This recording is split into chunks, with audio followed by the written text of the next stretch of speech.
Hey guys, it's Ben with Design 3, and today I'm talking to Danny Baranowsky, who is an indie game composer. He's worked on games such as Super Meat Boy, Cannonball, Binding of Isaac, as well as many more. How you doing today, Danny? Good, how's it going? Doing well, doing well. So, when did you first start playing video games, and what are some of your all-time favorites? Probably my first memories are of playing Super Mario Brothers on a black and white TV in Simon's Quest in our old house, and I even remember the music from Simon's Quest particularly from back then. I guess my favorites of all time would have to be like Chrono Trigger, Final Fantasy 7, Team Fortress 2. I mean, it's hard to pick favorites, but those are the ones that like stand out for sure. Yeah. And do you have a favorite all-time video game character, if you could pick just one? First one that comes to mind is Cloud from Final Fantasy 7.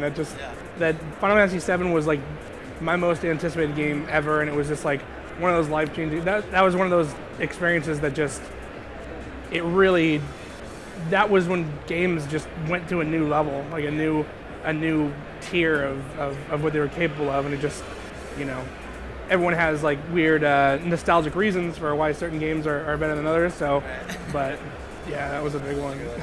And this question's particularly relevant to you. Do you have like a favorite video game soundtrack? Final Fantasy 7, Chrono Trigger, like that's. I don't even think that it's like those are my favorite games because of the soundtracks. It's just kind of a coincidence. But I mean, there's plenty of. Nobuo Uematsu is easily my favorite composer, most influential on me. Grant Kirkhope, who did GoldenEye, Perfect Dark, Viva Pinata, all that kind of stuff. Frank Klepacki, the Command & Conquer series, the old stuff. Yeah, a lot of PC stuff too. A lot of stuff. Yeah. Are there any kind of like common composing challenges, or technical issues that you've run into? What I'm always struggling with the most is layout.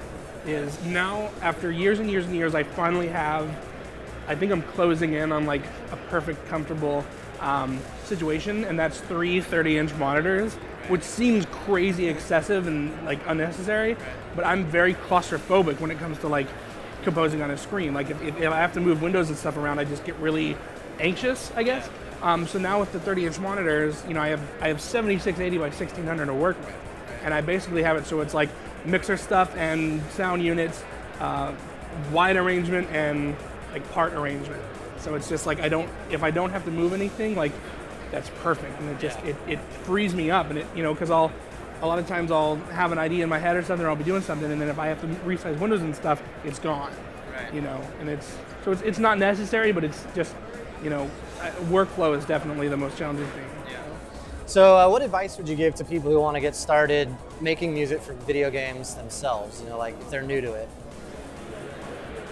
It's kind of like doing any kind of asset creation for any kind of entertainment, in that it's very relationship driven.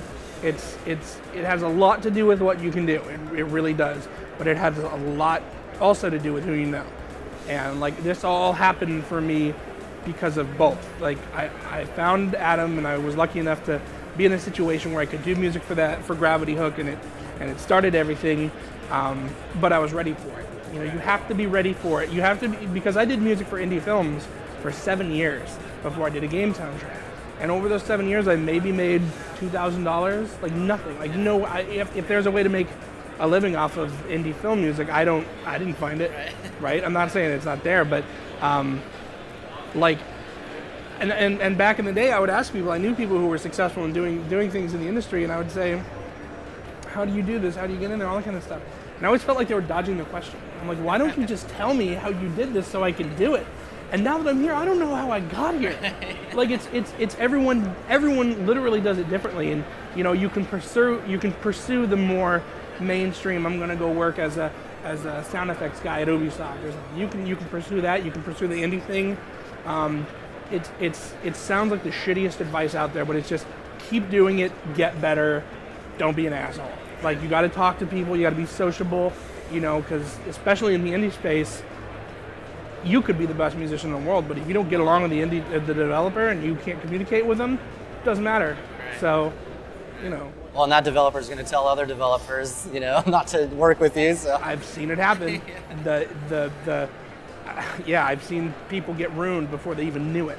because they do something stupid or whatever, and then in the indie circles it just gets around so fast because everybody talks. I mean, but it also works to your favor because after I did Gravity Hook, Edmund McMillan found me, and then all these other people found me, and it's just now I get a lot more gigs than I could ever do, just because it's out there.